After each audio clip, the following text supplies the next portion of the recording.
as you said that, it just made me think of the people in the world, which are your listeners, I'm sure, some of them, who say yes to way too much, who say yes to things that they want to say no to, who overextend themselves and then resent it, who feel like say they have no time because they did not protect it. I really want to say just do more of the shit you love and less of the shit you hate. That's all. That's how I want to say it. Now, there's going to be the naysayers that are like, I can't just not do the laundry. And I guess, okay, there's going to be a bottom line with the things we just need to do. So you either have a story about how much you hate it, or you put on Love is Blind and you distract yourself and you have a good time, less suffering than you would just like focusing on how much you hate this task. But overall, give yourself permission to say yes to the things you love and to truly just say no to the things that you don't. Just say no to the things you don't love to do.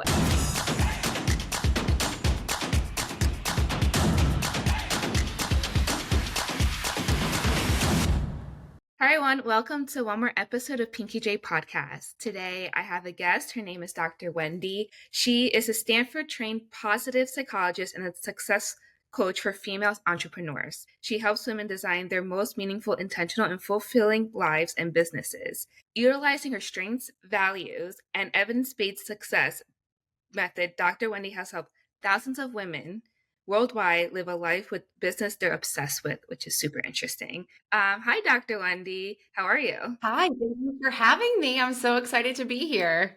Yes, I love your energy. I love your positivity, and I love your story.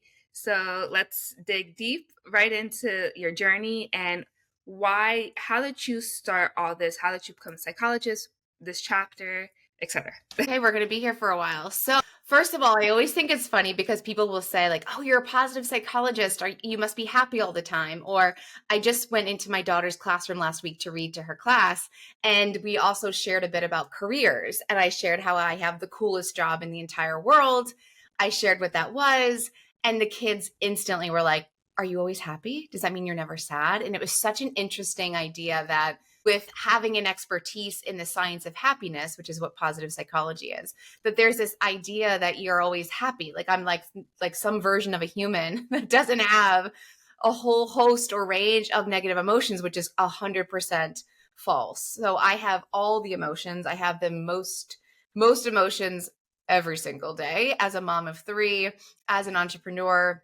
It is like a very full life in all the ways. So I always chuckle because people are like, I love your energy, or you must be so positive, or you're an expert in happiness, so you must just have the happiest life. And it's like, yes, there's a lot of truth to designing your life in line with what you want it to be like and feel like, but you're still a human doing human things, and life throws curveballs. And so here we are. So my story, I will try to keep it brief, but I became a psychologist. I knew I wanted to become a psychologist in 7th grade.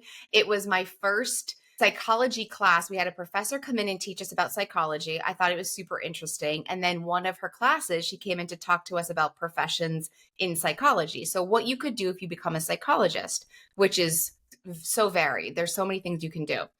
And she spoke about the option to be a clinical psychologist, which means that you would have a private practice and you would help people be happier and feel better and get over anxiety and depression and relationship issues. And I instantly thought, I cannot believe this is a job you can get paid for, because I already do this with my friends. Like my friends would always come to me and be like, can you help me? Or I have this issue going on. And I would listen and give advice. And I thought it was so fun.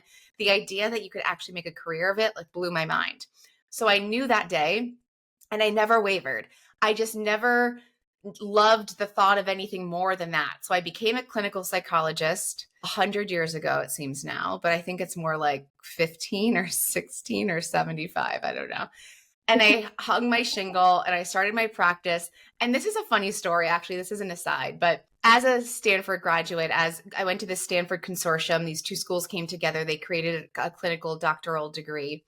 And in one of my classes, we were asked, towards the end of my degree, we were asked, what do you want to do with your degree? Like, what's your biggest dream to create with this degree? Basically saying kind of like, how are you going to change the world?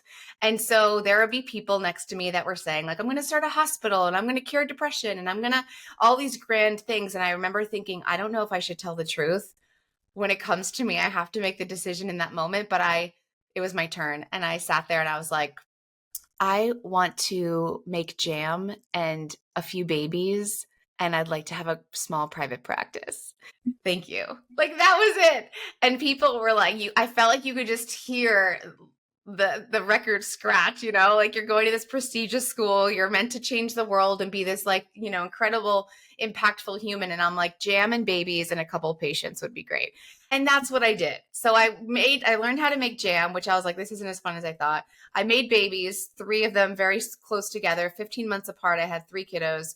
And I had a private practice, and then I opened a second private practice, and I had this perceived really successful life from the outside.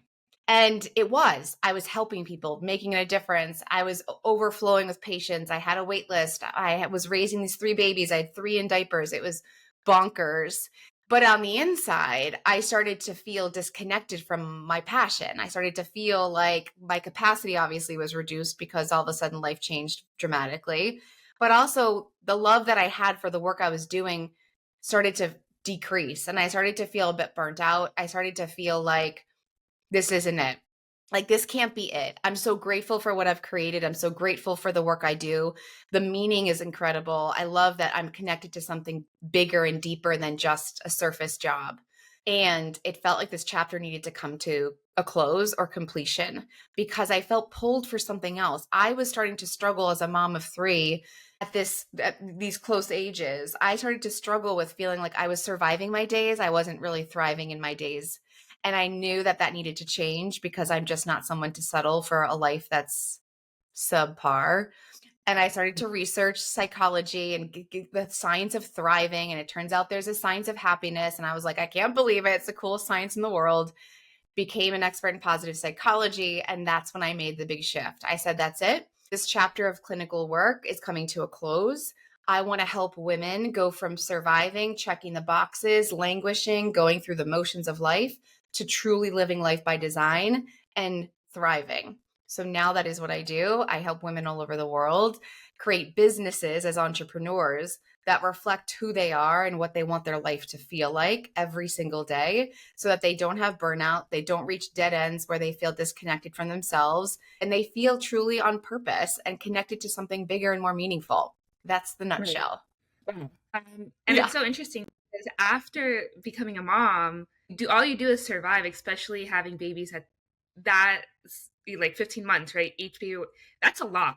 Like that's no joke. And then you're trying to like run, your clinical practice, try to be a wife. And obviously, and I think so many women go through this. So many ones. Like, Yes. Yes. fuck My it. husband I'm even said, I like, I remember my can't. husband even said to me, like, have you looked at me today? And I was like, I have no idea. You were not on my radar at all. Like, no, like there was just my babies. I would walk in the door and I'd look straight to my babies. And I remember feeling that way as a mom, like you just are directly connected to your kids. And then your husband's like floating around somewhere. And you're like, I hope he's good because like I don't have more for you in addition to everything else. So it is the story of so many women and so many moms having a single baby and then having twins right after and being in this world of, people would say, I don't know how you do it. And you're like, I do it like you do it. Who knows how you do it? You just do it because it's all you know. But Right. it takes a toll. It takes a toll. It does. And it's something that's not talked about. Like, we don't talk about how women go through all this stress when they have babies, when they're trying to run a business, and puts a strain on their marriage. So, what you're doing is absolutely great and such inspiring because you can show women that there is a positive life and not just surviving, which is awesome. Yes, agreed. and and I know you had babies and 3 of them, right? And did you go through postpartum at all? Yeah. So with my first, I didn't with the twins, which I thought was interesting. Once I had postpartum with my first, I assumed we'd kind of go through a rocky period with the twins shortly thereafter, but it was different. So I didn't have postpartum depression, but I had postpartum anxiety. And I remember the exact moment I realized it. So I had my first daughter and she was only like maybe a week old, less than a couple weeks old. And I really wanted, I have an an interest in or a love for photography, or I used to before the iPhone decided that it was going to be superior to my skills. So I used to love playing with photography, and I thought, yeah, I'm going to take cute pictures of my newborn baby because that's what you do. Like you capture this moment before they grow out of it. And so I was like, I put her in this little basket and I was about to take pictures and she fell out of the basket. Like she rolled legit out of the basket. And I was like, that's it. And I started bawling. And I was like, I'm not the mom for her. I can't do this. She's meant for somebody else. Like, what mother puts their baby in a basket to take a picture? I was just like, that's it. And I remember talking to my husband being like, and feeling so vulnerable when I said it, but 100% believed every word I was saying. Was like, she deserves better than this. I'm not the mom. I'm not the mom for her. Like, we have to figure something out. And it wasn't Yeah. this idea of like I would ever give her away or but it was just this very deep feeling of and belief of like, I can't. Like that, it was just like that. And so there was such anxiety around just all of it, from when she would cry, I would be afraid I couldn't soothe her. I wouldn't want to take her to groups or public things because I'd be so nervous that I couldn't do the things I needed to do to help her be happy or okay. My husband went through this postpartum as well. And so I remember there was one day I was at Target and he was with the baby. And I went to just get some things, formula, diapers, whatever. I'm filling my cart and he's calling me and he's like, she won't stop crying. Can I feed her again? And I was thinking, of course, no, like you can't feed her the golden milk that I pumped yet. Like it's not time. Like, can't you try to soothe her a different way? And I remember going back and forth with him and he was like, then you're going to have to come home and feed her. Like, I won't use that milk. You have to come.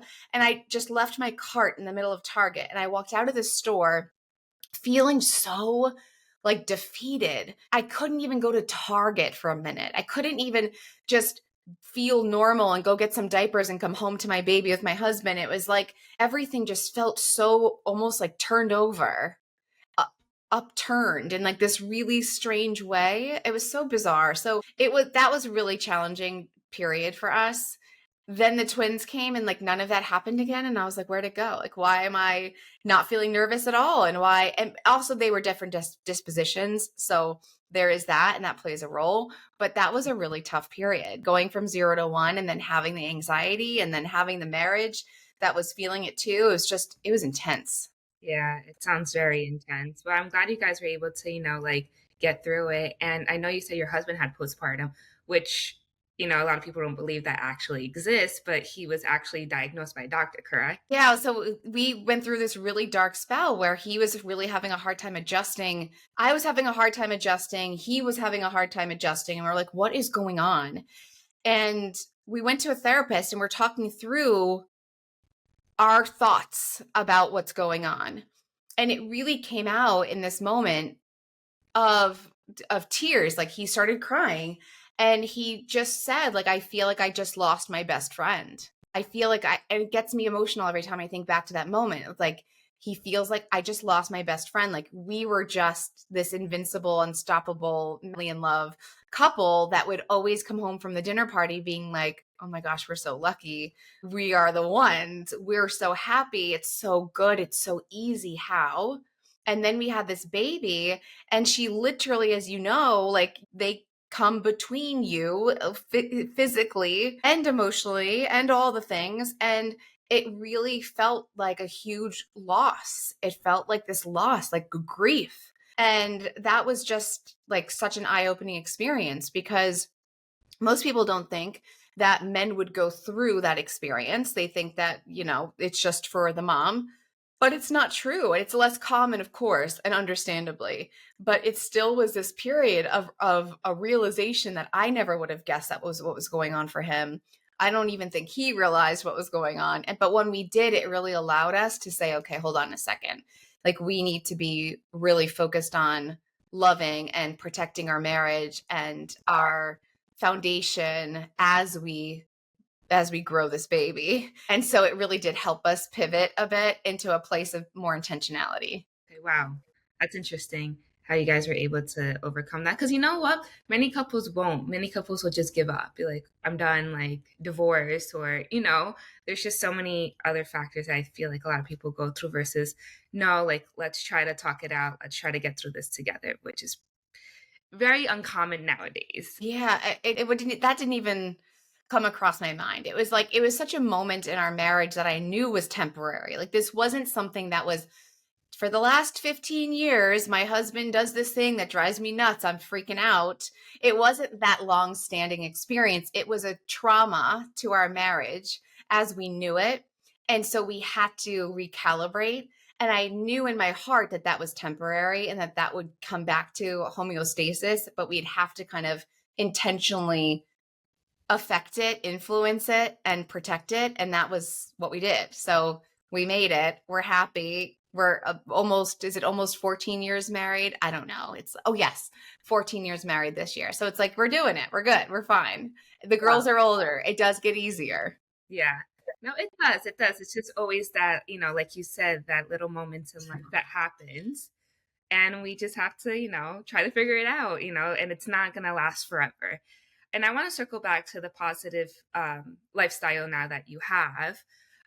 So how do you help women? What are some techniques that, you tell your clients? The biggest one that I talk about, and that's connected to the stories that I've just shared, whether it came from closing my clinical doors, whether it came from repositioning the marriage, like everything in life that's worth pursuing, worth experiencing, the results that you want in your life, no matter what it is, professionally or personally, all come from intentionality. It all comes from being deliberate and living what I say by design instead of default. It's a very slippery slope when we go through life or building entrepreneurship and we just watch what other people do, so we repeat it. Or Susie, homemaker, looks happy this way, so I guess I should be doing that too. I guess I should sign up for Monday Pilates and Tuesday volunteer work and Wednesday whatever. And then we realize we are doing all the right things as we've been conditioned to learn that these are the right things, and we wake up unhappy. We don't understand why. So a big strategy that I use with my clients is just the wake-up call to stop living the life that other people think you should or have showed you, and give yourself that permission to put intentionality into the life you actually want.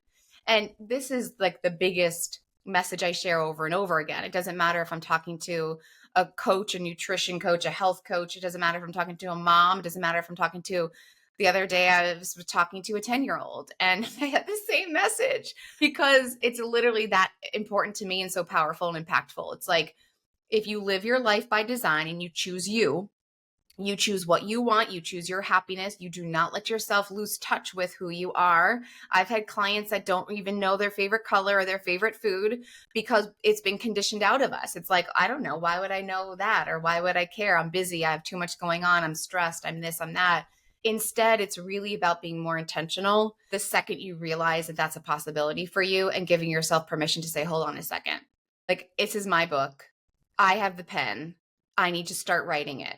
I need to stop just absorbing what the world is like putting on me and the way that the world is influencing me. That's got to end. That's not the vibe. That's not what I want my life to be. So we're talking strategy. That's a strategy. And it's not just a mindset strategy to let yourself have permission to make an alternative experience be your reality, but it's also strategy. It's like we dive into what your strengths are, which are the best parts of your personality. We dive into your values, what they are, which are what matters most to you. We dive into your deepest desires, which for some women, you're like, I don't know what I want. Yes, you do. You just don't give yourself permission to actually go all in on it because you don't think it'll work, or you think someone will judge you, or you don't think it'll fly, or you'll mess it up. But most of the time, if we give ourselves that opening, like, we know what we want. We know what we want deep down. So that's the work. It's an umbrella strategy of living life by design. And then it comes into different pieces. And it's a lot of work for women to do that, or in general as a human. And I feel like a lot of people just give up, be like, this is not for me. Like, I'm just going to continue my old habits. And I can actually relate to this because I've started, trying to be more positive, trying to think about myself and what I want versus what social media wants, what other people around me want, or like judging or trying to compete, or well, this person's doing this, so let me do this. Even with my podcast, I took that leap of faith and I am here, and it's something different, and I'm just rolling with it because it's something that I love. So, Yes. yeah, so Yes. It's all a leap of faith, but you got to give yourself the chance. You've got to take the risk. You know, you got to have some fun with it. If we have this one life, which I believe we have this one life, we got to use it. Like, how do you want to remember it? How do you want to remember yourself? How do you want others to remember you? What's the legacy you want to leave? Like, what's meaningful to you? What's on purpose to you? Like, we get to play and it gets to be really fun. But it's interesting because you'll say it's a lot of work. And I guess it is, but it's also a lot of work to be unhappy. Like, we choose our hard. It's a lot of work to be unhappy. We're so focused on the negativity. We're so focused on what's not working. We're beating ourselves up all the time. We are stopping ourselves from living the dream, living the joy. That's also hard, right? And so my perspective is it's harder to live in like the sludge of a mediocre existence that is not reflective of you and who you truly are than it is to make some initial tweaks and changes and tinker and then get to a place where that just becomes your identity and your habits. Like, there is that transition, of course, but once we get to that transition, now it's just protecting something that already exists. We're not constantly rebuilding it from the start. right. But you have to like kind of deep dive into yourself, and as for me, I don't know if but I have a hard time doing that. Like finding my true self. So I just go with the habits I already have versus trying to like actually work on myself. Yeah. And Well, what feels hard about it? When you're like, diving into myself feels hard. What's the hard part? it's mostly like I don't want to feel there's just so much pain and so much um been through a lot in life, and I just don't want to deal with it. So I just run away from it and I just continue Yes. old habits. What if you gave yourself permission to choose the new habits, the person you would want to be, the way you would want to feel today?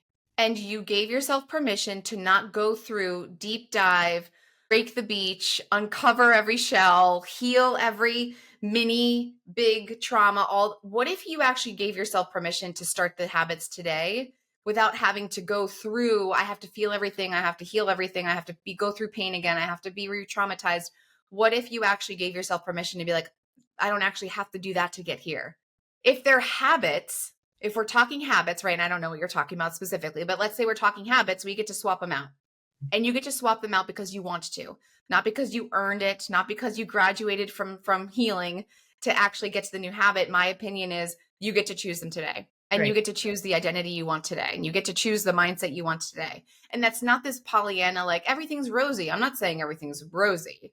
I'm saying if there's habits that you're like, oh, I just kind of do the easy route, easy, which is still hard because this is not how you want to be. If you're choosing that route, you could just as easily choose a new habit, instill a new habit, create a new habit, lock it in, and that's your new identity. Habits, Right. right? We can create habits without having to heal the things to get there, in my opinion. Right. But it's also like the negativity that overcomes you, right? Like as for me, like it's just that constant negative putting you down, self-esteem, this and that. It's like I try to give myself permission, as you say, but then it's like that one negativity will just put me down for the rest of the day, if that makes sense. Yeah, of So, course it makes sense. This is where I would talk about stopping yourself. What something we forget is that we have a choice in those moments. A choice is a superpower that we have. And that's not that we're going to flip the script and go from beating ourselves up to being like, I'm the best human on the planet. Like, doesn't everybody know this? It's going from a place of, if I'm going to beat myself up or be critical, I'm actually going to choose to stop shitting on myself. I'm going to choose to stop. Like, I'm going to notice it, which is self awareness, and go, oh, here I go again. Like, I'm about to go down, I call it going down the slide into the alligator pit. Although there's like never a slide into an alligator pit. But in my mind, the alligators are all those distorted thoughts, the negativity, the inner critic, the imposter syndrome, the who am I to, the self-doubt. They all live in this alligator pit in my mind. And there's a slide. And so I'll often talk to my clients about, hold on a second. To get to that alligator pit, you not only have to climb every rung of the ladder, then you have to sit on the slide, then you have to voluntarily push yourself down the slide. We participate so much in our suffering because we allow our brains to create meaning and a story about what is going on, the facts of life, we add such an interpretation of a story that we literally participate in climbing the rungs of the ladder and sitting on this slide and sliding down to the alligator pit and then being like, well, that just ruined my day because I'm all chomped up. Like, yes, of course. But what if you could stop yourself? What if you could stop yourself before you fell into the alligator pit on the last inch of that slide? And then maybe you get good at that. And the next thing is like halfway down. And the next thing is sitting at the top. And the next thing is the rungs. And you just choose eventually to notice a thought without letting it have a story that just pulls you in. That takes a lot of energy, especially in the beginning when we're trying to break that association. But it's where your power lies, is in the space between stimulus and response. How do I optimize? How do I leverage this teeny space between having a thought that my brain spit out without my permission and then choosing my next thought or choosing my next response? It's very deliberate. It can feel very manual. Like I imagine it's kind of like driving a car with no power steering. It's like, it feels like almost impossible to turn, but then you get the hang of it and that becomes a skill you strengthen. I think there's a lot of power in that. Yeah. Yeah, there is a lot of power. It's just that portion of when you have to switch it to be like, okay, stop myself. Like, let's go back to positive. Let's not put yourself down all the time and like be your own critic. You already have a lot of those in your life, so why are we beating ourselves up? Yeah. Or don't even switch to positive. Like, this is the thing I think is so powerful. It's like, what if you just unhooked from the negative? Like, what if you just saw it as an opportunity to unhook from beating yourself up? Like, oh, here I go again, calling myself an asshole. I'm going to stop right now and switch gears and just focus on something else. Or I'm just going to stop the tape in my head right now and I'm going to go have a snack or a glass of water, take a nap, go for a walk. I'm going to switch gears, switch my focus. It's not that you have to re-script it and go, wait, hold on a second. I'm not an idiot. I'm incredible. Let's go kill it today. It's like, no, that's not the goal. The goal is just to even get to a place of neutrality where you're like, oh, there's that stupid thought my brain had. Like, let's move on. You don't have space here today. I'm not welcoming you into my world today. I've got important things to do. Move on. So there's just that piece too. A lot of people, I think, now let me just also say this. I'm married to a pessimist. So this is a conversation we have a lot. And I'm not the pessimist in the family. So we will have this conversation a lot about like, it's not about flipping it a 180 and being like, everything's incredible. It's just about choosing to participate in something that makes you feel shitty. And if you don't want to feel shitty, although some people want to feel shitty because that's their comfort zone, there's an association that I should feel shitty and there's an identity piece there that can also be changed. But there's this association that people get hooked into. If you don't want to feel shitty, let's unhook that. And I think about this if you've ever done Pilates, because I do Pilates and it saved me. But there are these springs and the springs have different resistance. And so every time the instructor goes, all right, 2 blues and a red or a red, green, and a blue, whatever, and you hook these new springs on before you unhook the springs you're going to let go of. I always think of it this way. I'm hooking into the thoughts that I want fueling me today, that I want leading me today, and I'm going to just simply unhook the ones that I don't want. It doesn't mean I make up a whole story about who's going to win and who's going to fight and who's going to win the challenge and who's right. It's just about, I don't really feel shitty today. So I'm not going to go there. I'm just going to unhook that spring. And that too, it's like, you don't have to have a totally revamped mindset today, but it does help to opt out. Can I just unsubscribe right now? Right. Yeah. No, it's true. That and that analogy, it is true because I feel like we do go to the extreme. It's like, I'm a shitty person. No, no, no, I'm the greatest person versus like taking that step back and like it just a little tweak. You know, I love taking naps when I'm feeling shitty. So Yeah, there you go. There you go. It's like, give yourself that space. Like, you know what? Girlfriend needs a nap. I'm going to wake up. I'm going to choose different thoughts. I'm not going to let this moment or this thought ruin the day. I'm not going to take 24 to 48 to 72 hours to recover from this one thing. I'm going to try to shorten that gap as much as I can every time something pops up. Every trigger that pops up, I'm going to try to shorten that gap. Like, that's something that people build over time. And it's totally possible to build it like you would at the gym, a muscle. It's completely possible to build it for yourself too. But of course, lean into the coping strategies that you're like, this helps me. I'm taking a nap. Like, peace out. Go for it. yeah, watch some Netflix and like do not disturb. Do not disturb. You just made me think I need a do not disturb sign on my door, on my bedroom door with 3 kiddos that I don't know if I've ever locked my bedroom door because it's like, I'll just hear like the knocking or something. But it's like, oh, just a cute little do not disturb sign sounds amazing. Imagine we really could do that with the whole world. Like, do not disturb. I'm having a nap. Thank you. That can start their lives new, or like in a more positive way, and not feel burnt out, or especially moms, I feel like. As soon as you said that, it just made me think of the people in the world, which are your listeners, I'm sure, some of them, who say yes to way too much, who say yes to things that they want to say no to, who overextend themselves and then resent it, who feel like say they have no time because they did not protect it. I really want to say just do more of the shit you love and less of the shit you hate. That's all. That's how I want to say it. Now, there's going to be the naysayers that are like, I can't just not do the laundry. And I guess, okay, there's going to be a bottom line with the things we just need to do. So you either have a story about how much you hate it, or you put on Love is Blind and you distract yourself and you have a good time, less suffering than you would just like focusing on how much you hate this task. But overall, give yourself permission to say yes to the things you love and to truly just say no to the things that you don't. Just say no to the things you don't love to do. And just let that be kind of a slow progression where you start to notice, ooh, the things I say yes to are so much more deliberate. When I say yes, I mean it. I don't say yes to be a people pleaser so that I don't have to feel uncomfortable about saying no and hurting someone's feelings or letting someone down. I don't have to worry about, what the consequence is going to be of me really setting a boundary in my life. It's like, can we stop focusing on making the world comfortable and just focus instead on truly making ourselves as happy as possible, because that's our best us. And when we bring our best us into the world and we share that with the people we love and the people we don't, and the wider, greater audience that may be listening, if you're an entrepreneur, like that's the best of you. So if we want to serve, or if we want to be the best parent, or if we want to be the best wife or the best friend or the best colleague, our happiest, most fulfilled self is who's going to bring that to the table the easiest and the most effectively. So it benefits everyone. The women who are like, I don't have time to be happy, or I don't have time to do the things I really want to do. Like, we just get ourselves into such a trap that's self-inflicted and I don't believe needs to be there at all. So like, break the rules, give yourself permission to do life your way. No, it doesn't mean you're giving everyone the finger that asks you to volunteer for something. It's like, we still get to say no with love. We get to set boundaries with respect, but we do get to protect ourselves because no one else is going to do it for us. Yeah, I really love that. And I think it can resonate with a lot of people. With like saying no, I feel like I've learned to say no now. I was a yes person all the time. Like, sure, like I don't want to do this, but okay, like that'll make that person happy, but it never made me happy.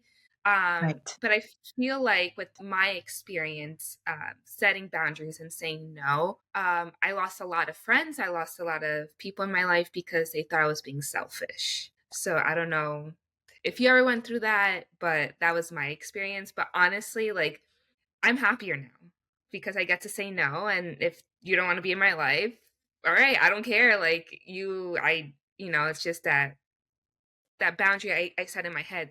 At first I was like, oh damn, I should have just said yes. Like this person would have been in my life, but then I realized like, no, like if you like me, like me. You don't like me, there's a door, leave. So you're 100%. absolutely right. I love that you did that. I love that you did that because it's very brave. Living a happy life is living a courageous life.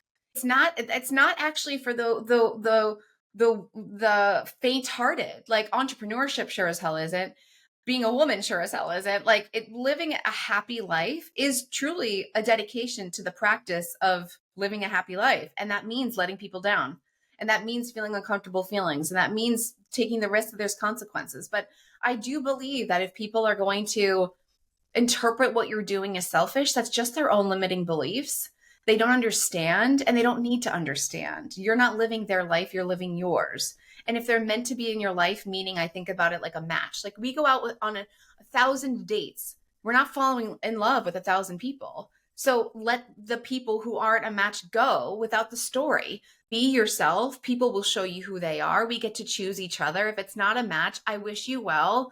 Good luck. And I get to make space for the people that love me and accept me and honor me and want the best for me. And like, it's a beautiful thing all around.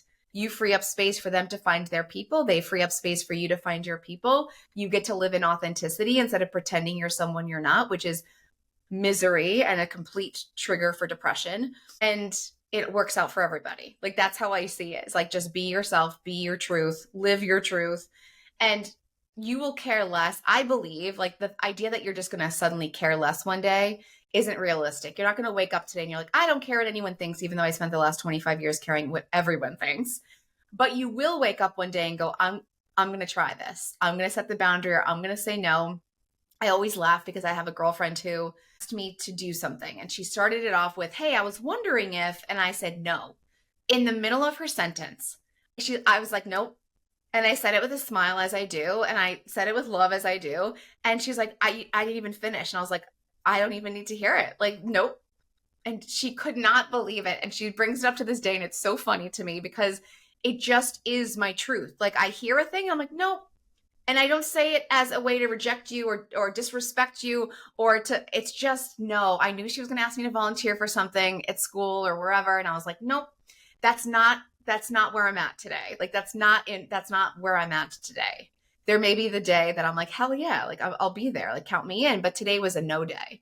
And to say that, and to say it though with just confidence, like, I'm not saying it as like, oh, can I say no to this? Would you be really upset if I said no? Would I really let you down? Would you be in such a bind? None of those questions were asked. It's like, if it's not me, it'll be someone else, and that will be their turn, and my turn will be another day, and it all works out. It's all perfect. So I feel so strongly about this. I could talk about it with you all day long, but it's like teaching women, guiding women, showing women how to give themselves permission to just be themselves as much as possible, and to be in their truth as much as possible, and to say no as much as possible, and to say yes to what they love as much as possible. It's like, can it just be that simple? And most days, yes. Yeah, and it can be that simple. We just don't make it that simple, unfortunately. Our brains don't, and we have to remember that it's not even our fault. It's not like we're trying to just feel shitty all day. Our brains are designed and wired to protect us. So every time we're going to do something out of the norm, every time we're going to leave the comfort zone, which the next zone beyond the comfort is the fear zone. Most people don't realize this. So when they're leaving a comfort zone to do something new, they're entering a fear zone. This is inevitable. This is normal. This is not just like, oh, it's scary for you, so that means you shouldn't do it. It's like, no, this is the next zone, right? We're like crossing the bridge to get to grandmother's house. We can't get there without crossing the bridge. The bridge is the fear zone. It's not meant to deter you. It's meant to let you know you're onto something really freaking good, by the way. But it's like this idea of, we're so scared to just leave the comfort zone, but that's because our brain is wired to keep us safe and to keep us protected and to keep us alive. So any risk is not the vibe for what our brain's designed to do. And so we let our brain win too much. I really see it that way. It's like, we let our brain win too much. We let our past win too much. We let the stories win too much.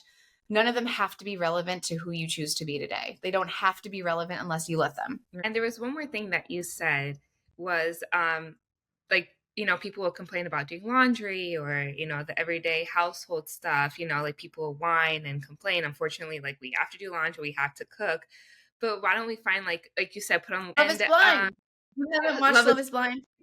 and I was like, like, we can just take out an outlook in life and be like, be positive about it. I hate cooking, but I know I have to cook. And I just be like, no, like, put on music, listen to podcasts, like, instead of complaining and whining all the time, like, we're gonna have to do it. So just find something you love or you listen to, or music, and do it. Like, it's not that hard. And it doesn't have to be that terrible. I don't like to do laundry. I don't like to cook really either. I cook because it's a value of mine that my daughters grow up in a home where parents are the deliverers of food through cooking. Like, it just is for me. Like, it doesn't have to be, and it's not for many people, and there's nothing wrong with that. But for me, I want my children to remember me cooking. I want them to remember the food I prepared. It's a way I express love, even though it's not my favorite way to express love. It's a way that I value. And so for me, it's like, I started early because I don't like to cook in the dark through the winter. I hated when it would get dark and I'm just like a slave in the kitchen, just being like, gotta cook over here. Like, just, I'll be over here for 2 hours or whatever it was. So I would start cooking earlier. I'd start doing crock pots in the morning, or I'd start prepping midday. I'd cook dinner and just like reheat it for night. I'd find these little hacks that just made me feel like less like affected by the thing, right? It wasn't like, oh, I'm so excited to prep the veggies today. Let's get veggies. I'm so excited. It was just like, this makes it easier for me. I want to get onto the fun stuff, so I'm going to do this first. Or with the laundry, it's like putting on a show or chatting with girlfriends or whatever. It just makes it less annoying. But I also will say, because I firmly believe this too, if you want to and you have the resources to, have someone else do it. Like, it's not like we're like sentenced to laundry for the rest of our lives. Like, if because we have to, it's our lot in life, it's our torture device. It's like, if you have the resources and you really hate it, hire someone to do it, do that laundry pickup service or have someone come do it like once or twice a week. Or like, you can also just get rid of the things you don't really love to do. It's not going to make you some like soft person who can't handle things and isn't resilient. It doesn't need to be a story about it. It's just like, let the stuff go that like just kills you. Let it go. And there's days that I'll say like, I would really love, this is a fantasy of mine and it's really bizarre, but it's not like so bizarre that it would end up on some like strange website. It's just bizarre for me. It's this fantasy that I have this like grandma type figure come into my home once a week. I picture it on Fridays for some reason. And she comes in and she does these loads of laundry. And then she cooks 2 meals, one for that dinner that night for our family, and then one to like put in the fridge or freezer for like later in the week. This is my fantasy. This is a fantasy that is 100,000% doable today. It could be done by tonight. I could have this person in my life. But it's this idea of like, sometimes we just want and deserve, and it's legitimate, to be taken care of or to be nurtured or to not be the one that has to do all the things. So if you can, and it really is like a thorn in your side, hire someone, ask for help, delegate. Like, that's all possible too. We don't have to just be like, woe is me, 16 loads of laundry today. My life sucks. Thank you so much, Dr. Wendy. You're I feel truly like we've covered so much today.